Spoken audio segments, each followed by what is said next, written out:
This is Gemara Rosh HaShanah Daf Yud Gimel of learning Shvius Shidduch for Sochaim in the very Shir Miriam Bas Rizal Gittel. Shadales of Hashanah Makal and Mordechai ben Shendel as Gittel Bas Sama Shendel. As well as the Chos Refuah Shlema Bekarev Shmuel Yosben and Yoved Demen Vayich Chaim Yisrael Shom Sibin Yisrael Zor Bas Kanat to Basim Bas Chayv Say Shalom Bimdel Leres Bet Shalei Shom Bas Navi Basha Figo Shechan Shmuel Ben Til Dinum Chan Reizim Chayv Bas Mina Dinin Bas Shin Mendel Sviv Vegber Nechal Sedon and Stel Hoover Rivka Bas Sheva Naphtali Yitziv Michal Esther Besoik Sha'ar Chayli Yisrael. We're holding on the last line of Yud Beis and Beis, and we began yesterday going further into the dinim of Yerakos, the dinim of vegetables. As we saw in the Mishnah that the new year for vegetation is Rosh HaShanah. Yesterday we dealt with various dinim of the vegetables, of the meiser, the rabbanan of the vegetables, the meiser daraisa of the grains.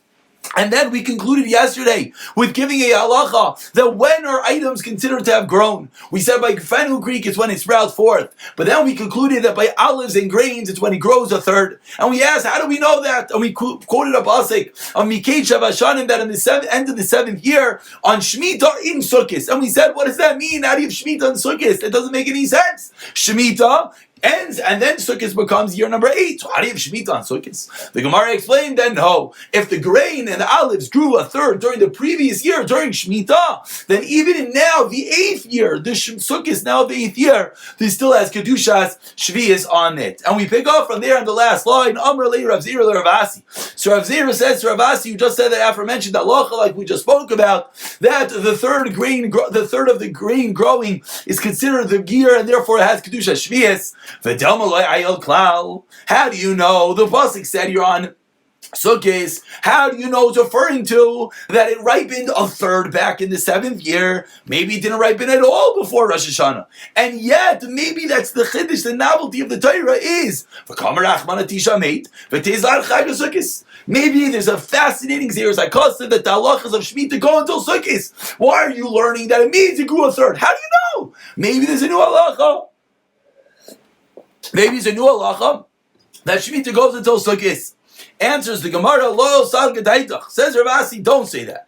It says in the Torah, Chag Asif B'Sis Hashanah. At the Chag Asif, at the end of the year, my Asif. What does it mean by gathering? If it's referring to Sukkot, the Chag that comes when you harvest, but the Torah already said, when you gather in the stuff, so already knew that Sukkot is during that time. What does it mean, Asif? Katzir. It means harvesting. And it's teaching you that during Sukkot, you're harvesting that which is ripe. And then, what is the pasuk teaching you? B'seis Hashanah. It's teaching you the unique halacha that which you harvest today on Sukkot has the din of the previous year of Shemitah. And now, what is that? How long does that take? That which I harvest today on Sukkot goes back by Shemitah. What produce is that? The whole Rabbanan explains Rav Asi 5 lines down. And the Rabbanan Chazal, their infinite wisdom, explained the Chol Tvua Sheniksra B'Chag. If you cut something down in Sukkot, it must be it grew a third before Rosh Hashanah.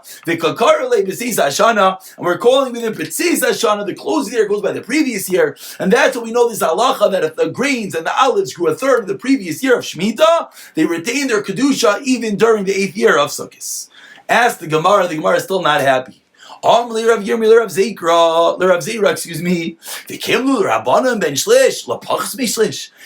Yirmiyah a question which I'm sure has plagued many of our brains. Many of us probably articulated and maybe we never even asked the question. Chazal really know the difference between a third and a dot less? 33 and a third percent and 33 and 0.1%? How could Chazal say that? Rav Yirmiyah said to Rav Zera, this is impossible. How could they know that the grain that grew exactly 1/3 for Rosh Hashanah to the grain that grew a drop more, a drop less? How do they know that? Amar Le, Rav Zira responds, Lav Amina Lecha. Did they not tell you? A pretty derogatory statement. Do not take yourself out of halacha. Kol midos chachamim kenu. That's how all measurements work. And this is such a fundamental rule we're about to learn. When Chazal give a measurement, a shear, all shiurim, as we're going to quote a few in a moment, Chazal had to come up with a cutoff point. They had to say a number. It's true, not necessarily is there a difference in that 0.01%. But Chazal had to get a cutoff point. And we give a few examples. Bar ba'imsa utayvel 40 saws a kasher mikvah. Bar imsa chaser kurta, if it's missing one little bit, eno yach litful ben. Kebeya mitama, if the size of beya it's tamei, tumas oichlin. Kebeita chaser shumshum, it's missing one grain, one sesame, eno mitami tumas oichlin. Shleisha al shleisha mitami. Just 3 tvachim By 3 tfachim has the din of tuma midras shlish al shlichas and neymar achas missing one hair einay tame midras. So he says that's how all measurements work, and this is everything. This is Ravias, this is Concise, this is Kebeya, this is all of Torah. All measurements Chazal were forced and had to create a cutoff point, and that is the same thing over here. And that's why we're going to say that things that grew a third during the Shemitah year will have kedusha even in the 8th year in the Sheminis. Hadar Amar Rav Yirmiyah, so Rav Yirmiyah backed down and he said, Lam Melsi Damri. What I said is nothing. And let me tell you what I mean. Because the Chaveirim, the friends, asked the Rav Kahana, Klal Yisrael is coming to Eretz Yisrael, and they have to bring a carbon Omer. This is during the times of Yeshua. Where do they get the grain? Im Timer Da'il Bi'anachri. If you're going to tell me that they come into Eretz Yisrael and there are Goyim there that grew grain, they bought it from the Goyim, can't be. You have to harvest it and not the Goy. So says the Gemara, 1 second. How do you know that they brought the carbon Omer that year? We're sort of like pausing in the middle of a discussion and saying, wait, how do you know they brought a carbon Omer? Maybe they didn't bring the Iver. Says don't entertain such a possibility. Why not? They ate from the produce of land right after Pesach. So we see that they brought the carbon Omer, then they ate the produce, but not prior. Which of course that's what the carbon Omer does. It makes allowed the new crop. So it must be that when they came, they didn't eat, then they brought the carbon Omer, and then they ate. So now we go back to our narrative. And says the Gemara, from where do they get the grain to bring the carbon Omer that first year of Bismani Yeshua when they came into Eretz Yisrael? You know what it is? Anything that did not grow a third in the hands of the Nachri, then the Jews took it over. Now it grows a third in the Jewish hands. It's called the Jewish crop. Then they could bring that as the carbon Omer. The same exact rule like we saw before, that when something grows a third, it's called that entity. Just like we grew a third in the hand of a guy, we called the Goyish crop. If we grew a third in the 7th year, it's called the Shemitah crop. I asked the Gemara 1 second. How do you know? But maybe it already grew a third, but they didn't know. They didn't know if it was a third. Ella, what do we have to say? Kimlu, achanami, kimlu. Must be Chazal were able to determine whether it was growing a third or not. So too in our case, this is a raya, like we said on top of the Hamid. Chazal, in their infinite wisdom, knew what was growing a third or not. And therefore, that's what we know, that grains and olives, once they grow a third, that is considered their complete growth. That is considered, that's where their year is defined by, I should say. Not their complete growth, that's when the year is defined. So if it grew a third in the 7th year, it's called a Shemitah produce. If it's less than a third in the 7th year, and the third is hit in the 8th year, it's not Shemitah produce. Says the Gemara, still no proof. Excuse me. Maybe Bismani Yeshua, when they brought their carbon Omer, maybe it didn't ripen it, though ayil klal, it didn't ripen at all. Maybe when they bought, again, we're talking about a case, they came to Eretz Yisrael, they need grain. They're buying it from the Goyim, but we said it has to be Ketzirchem, you have to harvest it. So maybe they bought it from the Goyim when it was completely a fresh crop, it didn't grow at all. And then it grew in the hands of the Goyim, in the Yidden, and then they cut it down, they brought the carbon Omer. But maybe suggests the Gemara, but if it grew between less than a third and a quarter, maybe Chazal, maybe you can't determine that point. We're trying to bring a proof in the times of the Omer that you could tell when a crop is a third grown. Ask the Gemara, maybe not.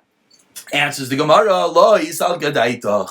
Don't suggest that. It says in the Torah, Va'am Alum in Yarden, it says that they went up from the Yarden Be'eser L'Chaydish on the 10th of the month.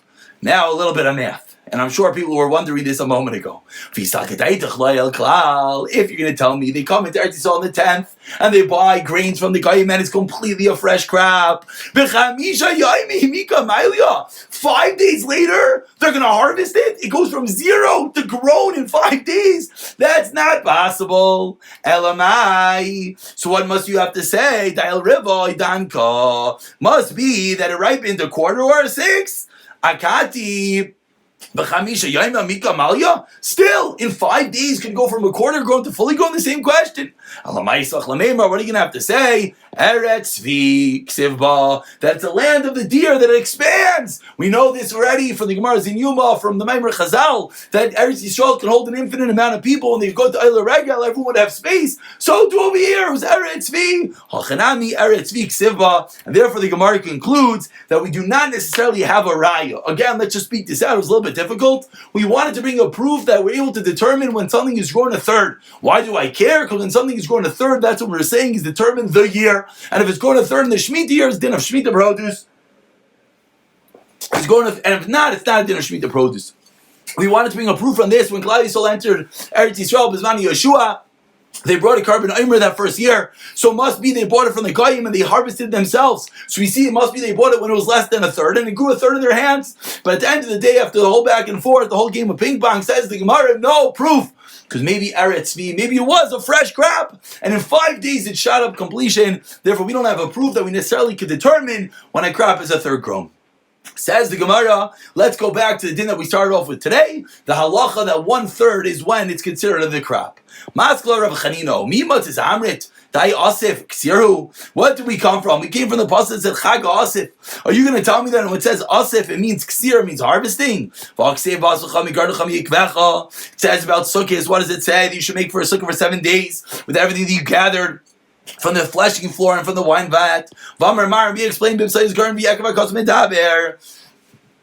The pasuk referring to the refuse of the threshing floor and of the wine vat, and therefore says the Gemara, the sukkah itself you're creating from that which comes from the harvest, from all these different, the wine, the different refuse of the different grains, etc. And therefore, maybe when the Torah said Chag Asif, it's just talking the name of sukkahs, and it's not teaching me the din of Chag Asif. That's a time of harvesting. Therefore, we have no raya. We're back to square one. How do we know that it grew a third, and that's when it's called the 7th year?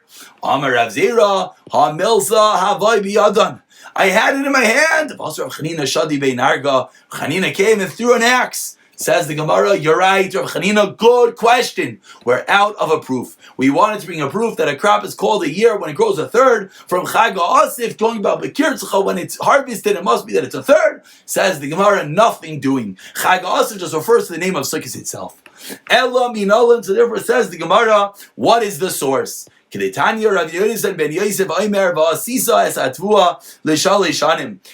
the pasuk that Hashem says, I'm going to give my blessings for 3 years. Right now, we're in the middle of the Shemitah year. Hashem says, I'm going to give you a blessing in the 6th year, a crop for the 6th, the 7th, and the 8th.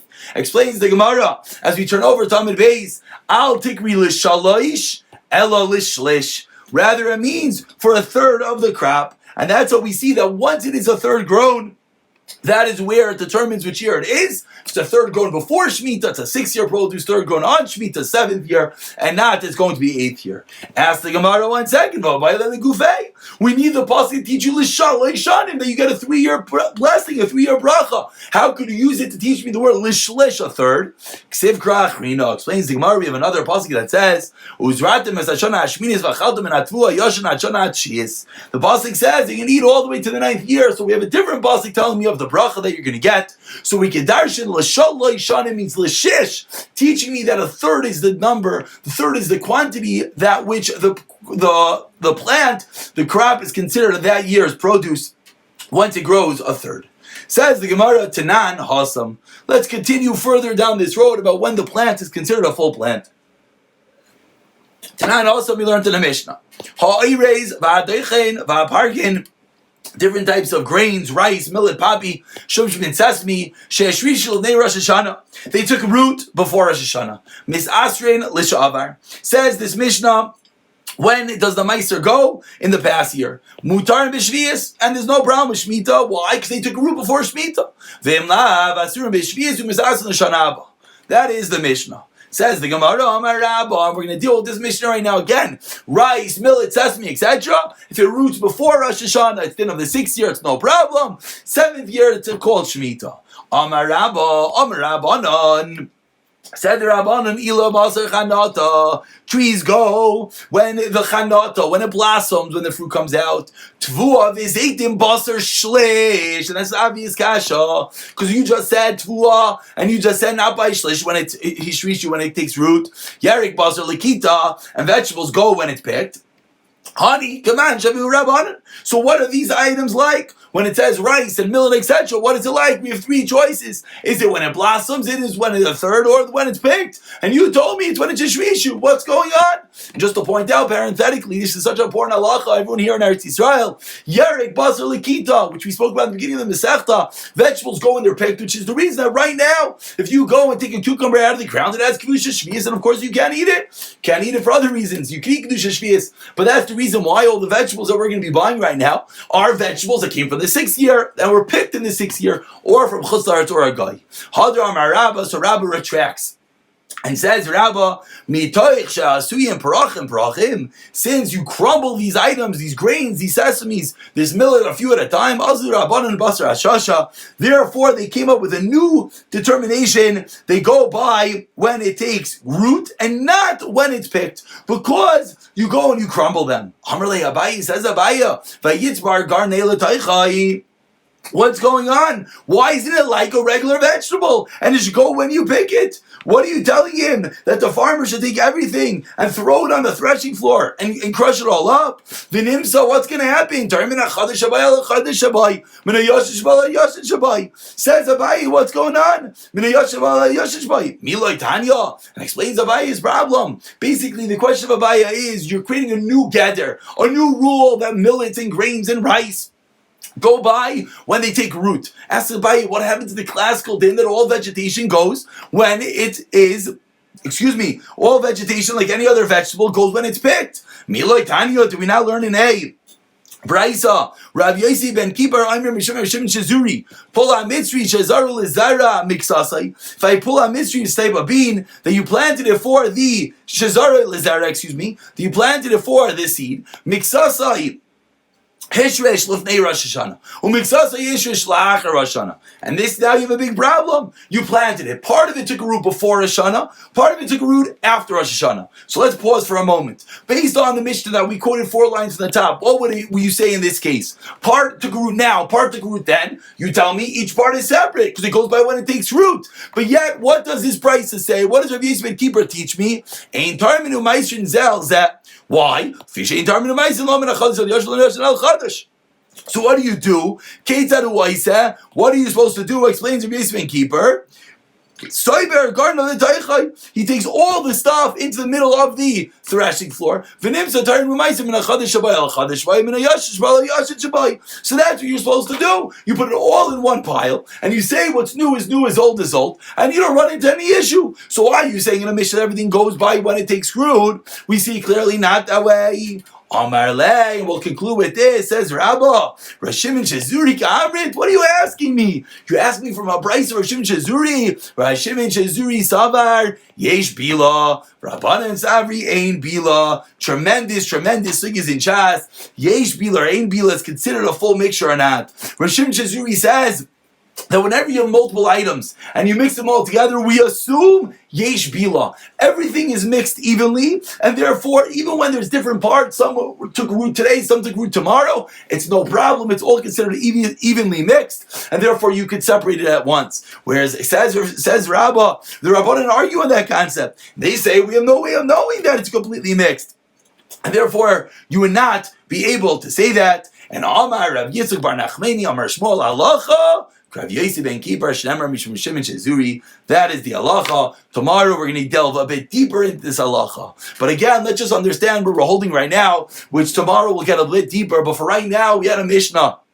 And the Mishnah taught us that these different items go by the Ashrasha when they take root. We had a question that we saw clearly in a Bryce of Shimon Shazuri, not that way. And we're answering the Bryce of Shimon Shazuri is no question. Because he holds Yeshbi, he holds everything can be mixed together and it's not a problem. Whereas the Rabbanan disagree. Let's just explain one more detail that we shtickle glossed over. We can really see one Rashi before we call it a day. Rashi Prachim. When Rabbah explained the reason why these items go by the Hashrasha when they take root, Rabbah said, you know what the reason is? Because they're crumbled. They're made prachim. So Rashi explains, you know what that means? Rashi explains that moilim melilas, like we learned that you're crumbling them in your fingers, mafrichim kinias. But the point is, this is when they're harvested. And Rabbi was teaching us, because they're not harvested all at once, they're harvested in parts, part now, part tomorrow. We have no choice, but it has to go by the Ashrasha when it takes root. And now, what was the Gemara's question? The Gemara's question was, we saw Bryce of Shimon Shizuri, that even though things took root at different times, it still wasn't an issue. You just do everything in the center of the floor and take everything one another. So asks the Gemara and Rabbah, why are you saying that we have an issue? That because they take root and you harvest them at different times, these grains, these millets, these sesames, because you harvest it at different times, therefore you're saying, what am I going to do? I must say it all goes by when it takes root. What's the big deal? Say whenever you harvest them, you're going to have some from this year and some from that year. No big deal. You'll throw it all into the threshing floor, and then you'll separate and it won't be an issue. To that, the Gemara Rabbah responded, Rishon Shizuri allows that. He allows it because he holds Yish Bilo, automatically everything's considered mixed in one entity. The Rabbanan disagree. Because the Rabbanan disagree, now let's wrap it all up. That's why Rabbah is teaching that I have no choice, that since these are items that are brachin, so harvested in pieces, I have no choice. I can't say that there's different times, so we're forced to say that I must go by the Ashrasha. We'll pick it up from here tomorrow.